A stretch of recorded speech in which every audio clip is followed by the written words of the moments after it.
Good morning সবাইকে। সকাল সকাল বাবা বাজার থেকে মাছ নিয়ে আসলেন। তো আমাদের সকালের চাটা খাওয়া শেষ হয়ে গেছে আর মা মাছটা নিয়ে কাটতে বসেছেন। মাছটা অনেক বড়, প্রায় 2 কেজির কাছাকাছি। রান্না শুরু হয়ে গেছে, রুটি করা হচ্ছে। তো সকালে খাওয়া দাওয়া করে মা কয়েকটা আমরা পারলেন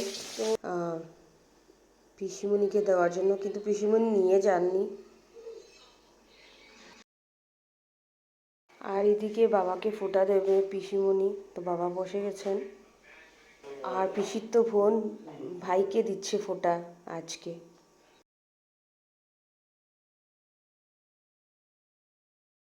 তো আদ্রিজার জন্য ভাত নিয়ে নিয়েছি, ওর জন্য চিকেনটা আলাদাই করা রান্না হয়েছে।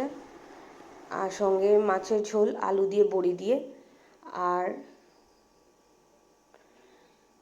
টক একটা, আর শাক ছিল, আর মিষ্টি কুমড়োর বড়া ছিল, সেটা আমার উঠাতে ভুলে গেছি। তো পিসিমণি রেডি হয়ে গেছে, চলে যাবে বলে।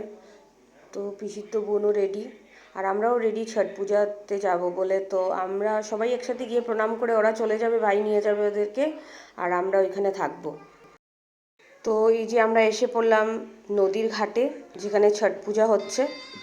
কি সুন্দর লাগছে দেখতে, সবাই দাঁড়িয়ে দেখছে, কেউ কেউ বসে দেখছে।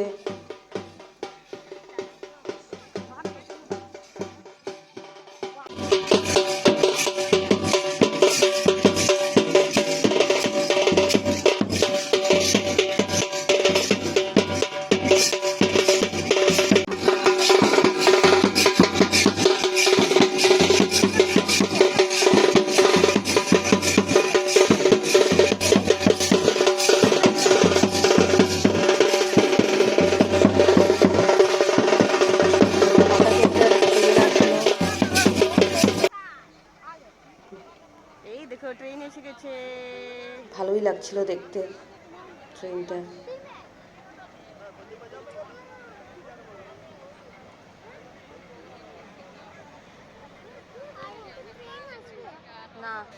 তো এখানে পুজো চলছে, জলে নেমে ওরা সব কিছু নিয়ে হাতে করে, কেউ মাথায় করে ঘুরে ঘুরে পুজোটা করছিল।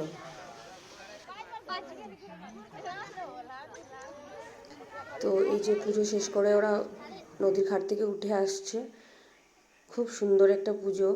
কালকে সকালবেলা ওরা আবার যাবে নদীর ঘাটে, মানে সকালবেলা ভোরবেলা সূর্য ওঠার আগে।